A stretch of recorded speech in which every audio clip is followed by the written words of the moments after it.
September 1719. A Comanche tribe lives in the northern Great Plains. A young woman, Naru, goes hunting in the woods with her dog named Sari. On the way, Sari's tail gets caught in a bear trap, but Naru manages to free her. When Naru looks up into the sky, she sees what she thinks is a thunderbird, but it is actually the incoming ship of a predator.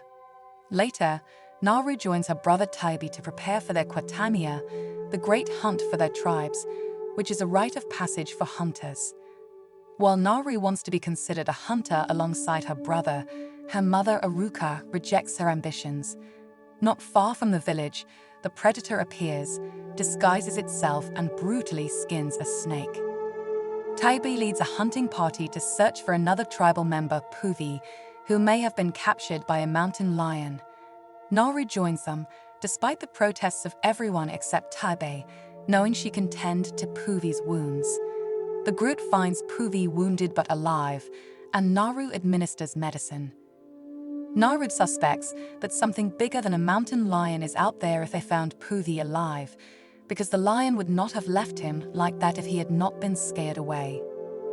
The hunting party remains in search of the lion. Naru and another member named Peka climb a tree and set a trap, but Peka is brutally pulled down from the tree by the lion before he is torn apart. The lion climbs the tree and approaches Naru, who arms herself with a spear. The lion lunges at her just as she hears the predator's roar and emits a bright light. Naru falls and hits her head on a rock, but not before stabbing the lion in the side with the spear. Naru wakes up again in her house, and Taabe has brought her back. He has also returned with the head of the slain mountain lion, completing his Kwatamia. A ceremony is held in his honor, and he is named the new war chief. The next day, Naru sets out on her own to find the predator. She finds a way to throw and retrieve her axe while walking with Sari across a field of skinned bison. Meanwhile, the alien hunter encounters a wolf that also wants to attack him. The wolf lunges at the predator, but it pierces him in the middle. The predator rips out its skull and spine before burning the wolf's head to the skull and wearing it around its belt like a trophy. Naru finally hits a deep mud pit and begins to sink. She throws away the hatchet attached to a rope and manages to grab onto a tree stump and pull herself to safety.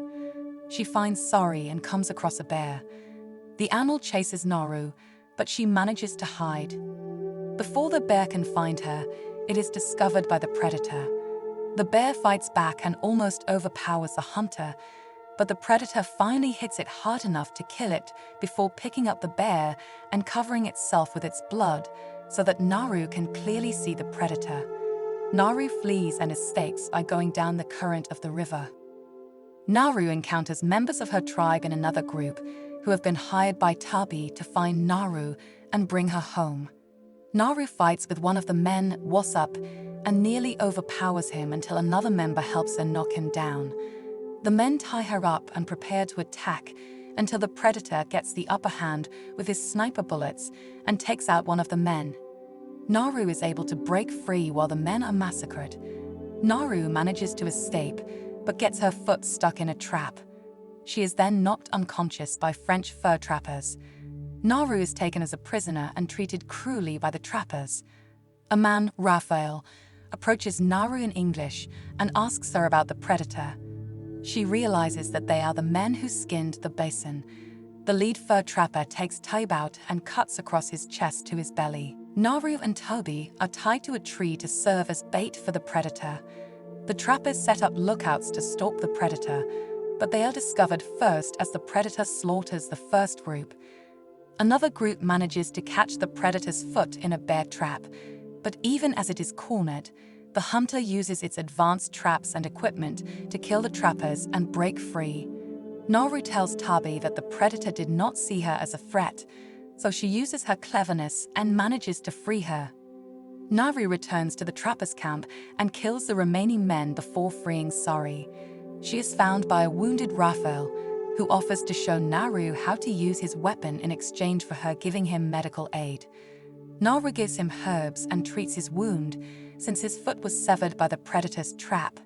She also notes that the herbs reduce a person's body heat, making it harder for the predator to detect them. The predator arrives while Naru is hiding. It does not see Raphael until it steps on his wound, and he screams, at which point the predator kills him. Taabe arrives on a horse to rescue Naru, telling her that she must flee because the predator sees him as a threat. They try to hide from it, but the predator spears Taabe. It spots Naru, but Taabe uses his last breaths to distract the predator before delivering the killing blow. Naru runs away and cleans up, but mourns Taabe. Naru goes into the forest and finds the leader of the trappers. She attacks him and cuts off his foot to use as bait, just as he did to her and Taabe.